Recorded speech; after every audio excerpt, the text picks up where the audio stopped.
척추측만증의 경우 가장 주의해야 될 점은 시중에 많은 도수치료나 과도한 추나요법이나 여러 가지 치료들이 많이 이루어지고 있는 걸로 알고 있어요. 통증을 도수치료, 추나요법으로 조금은 완화시킬 수는 있지만 측만증 자체가 교정이 되는 것은 아니기 때문에 그러한 과학적 근거가 없으므로. 원장님, 척추가 옆으로 휘는 게 있어요. 앞으로도 있고 뒤로도 있고, 그게 네, 각각 맞습니다. 척추 측만증, 전만증, 후만증. 네, 맞습니다. 그렇게 명기하긴 하는데 척추 측만증에 대해서 오늘 이야기를 나눌 건데요. 네. 그 중에서도 소아 아이들한테 발생되는 척추 측만증에 대해서 이야기 나눌 네. 건데요. 우선 척추 측만증이 정확히 무엇이며 소아에게 얼마나 흔히 발병되는 질환인지 궁금합니다. 일단 척추측만증은 전만, 후만 이렇게 표현하고요. 옆으로 휘어 있는 거를 측만이라고 표현합니다. 척추측만증은 청소년기 때 보통 10에서 15세 사이에서 흔하게 발생할 수 있는 선천적인 척추 기형이라고 볼 수 있습니다.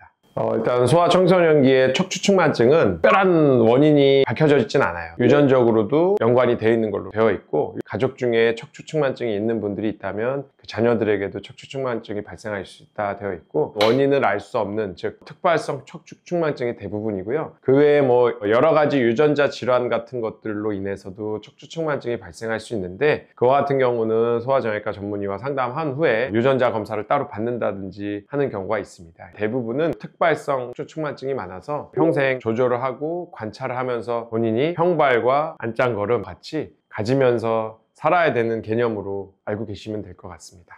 가족력, 유전적인 요인이 이것도 좀 문제가 되네요. 안타깝습니다. 하지만 대부분의 척추측만증, 물론 척추측만증도 경도가 있고 더 심한 경우가 있는데, 대부분의 척추측만증의 경우에는 일상생활에 그렇게 큰 지장을 주지 않는 경우가 많고, 수술까지 가는 경우는 극히 드물기 때문에 일단 너무 걱정하지 마시고 근처에 있는 소아정형외과 전문의와 진료와 상담을 받으시는 것을 추천드립니다. 네, 알겠습니다. 그 다음 질문은요. 방금 말씀 주신 것처럼 경중이 조금 다르겠으나 그래도 경미한 게 아니라 중증 이상의 척추 측만증 진단을 받으면 평생 보조기를 착용해야 하나요? 척추 측만증의 치료에 대해서 조금 이해를 하려면 콥 앵글이라는 거를 이해하셔야 되는데요. 쉽게 표현해서 가장 많이 척추에서 휘어져 있는 구간을 각도로 이렇게 잰 것을 콥 앵글이라고 합니다. 보통 콥 앵글 기준으로 한 10에서 20도 사이는 경도의 척추 측만증으로 표현하고, 21도에서 한 40도 정도는 중등도, 40도 이상은 매우 심한 척추 측만증으로 표현하는데, 중등도 레벨, 즉 25도에서 40도 사이 정도가 되는 아이들에서만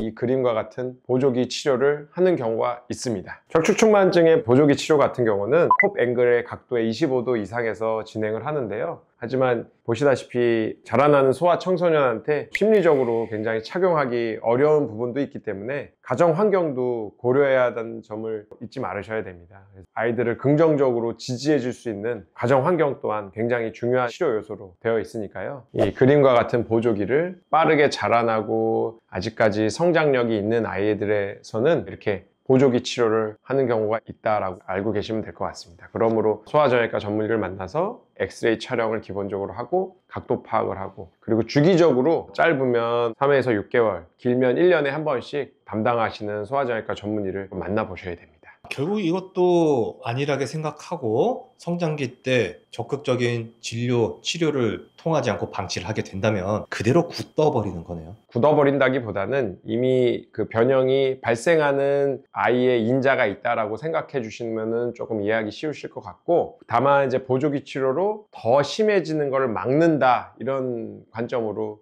받아들여 주시면 될 것 같습니다. 너무 심할 때 수술로 교정을 해야만 이게 교정이 되는 것이지, 심하지 않은 척추 측만증은 우리 일상생활에 아주 큰 영향을 미친다라고 보기는 어렵기 때문에 운동도 하고 일상활동도 다 할 수 있습니다. 너무 수술을 요하는 정도가 아니면 일상생활에 큰 지장은 없으니까 그냥 받아들여라. 일단 그래도 적극적으로 좀 아이들을 관리한다면 관리의 개념으로 스트레칭이라든지 요추 강화 운동이라든지 이런 걸 함으로써 그래도 미래에 척추 측만증이 영향을 미칠 다양한 디스크나 협착증과 같은 퇴행성 질환을 예방하는 관점으로 바라봐 주시면 되겠습니다. 네, 알겠습니다. 근데 아무래도 우리 아이들이 특히 사춘기 때 굉장히 예민하잖아요.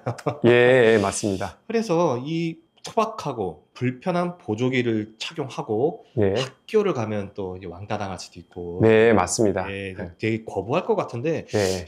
이게 참 답은 없겠지만. 그래서 일단은 착용을 한다 하면 옷으로 많이 가려주시고 아이들에게 심리적 지지를 많이 해주셔야 될 것 같습니다. 네, 어쨌든 부모님의 숙제네요. 예, 맞습니다. 근데 대부분 어깨 모양이 이상하다든지 자세가 이상해서 오는 경우가 현장에서 훨씬 많아요. 그래서 척추측만증이라고 너무 걱정하고 너무 수술을 해야 된다는 심각하게 받아들이지 마시고 일단 진료를 보면 오히려 경도의 척추측만증이라든지 그냥 일시적으로 휘어져 있는 경우도 많아서 일단은 소아정형외과 전문의를 꼭 만나보시는 걸 추천드리겠습니다. 네, 알겠습니다. 이제 마지막으로 이 영상을 보는 부모님들에게 척추측만증 관련해서 이제 예. 마지막으로 전하고 싶은 말씀 있으시면 말씀해 주시죠. 우선은 척추측만증은 진단이 중요합니다. 아이가 어깨가 비대칭이에요, 허리가 굽었어요, 날개뼈의 모양이 달라요, 이렇게 여러 가지 사례로 병원에 찾아오시게 되는데요. 이러면 소아정형외과 전문의를 만나셔서 일단 정확한 촬영이 중요합니다. 엑스레이를 통해서 정확한 촬영을 한 후에 아이가 진짜 자세가 안 좋아서 잠시 일시적인 비대칭이 있는지 아니면 실제 척추뼈가 휘어서 척추측만증이 있는지 정확하게 판단을 하는 것이 중요하고, 일단 심한 경우보다는 경도의 경우가 훨씬 더 많기 때문에 경도의 경우에는 주기적으로 소아정형외과 선생님과 만나서 점점 성장기 동안에 각도가 늘어나느냐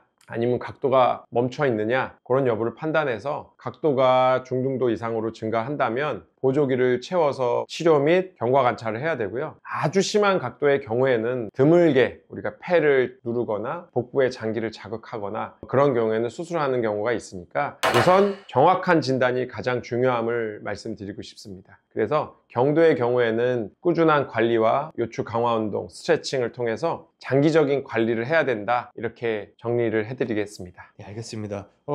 그래서 지금 이 영상을 보시는 분들은 소아정형외과 찾는 게 좀 궁금하실 텐데요. 예. 저희 우측 상단에 보시면 링크 하나 넣어 드릴 테니까 영상 보시는 분들은 그거 꼭 참고하시길 바라고, 너무 걱정 안 해도 될 것 같다라고 좀 결론 내리고 싶네요. 예, 일단은 제가 현장에서 보는 거는 아닌 경우로 착각하고 오인하는 경우가 많으니까 적절한 진료와 촬영이 중요할 것 같습니다.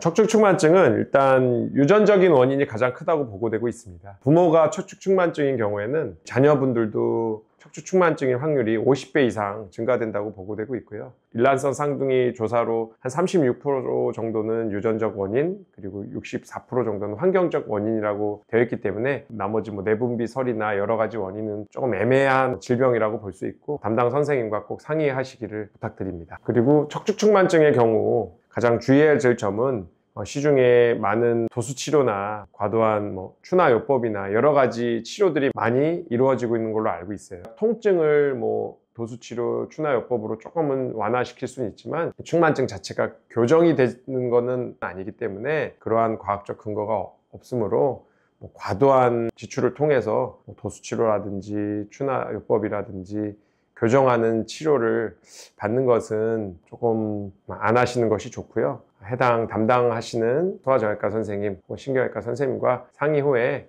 여러 가지 관찰 및 조언, 그리고 운동, 자세 교정 이런 걸 통해서 미래에 일어날 합병증들을 예방하는 것에 중점을 둔다고 보시면 되겠습니다.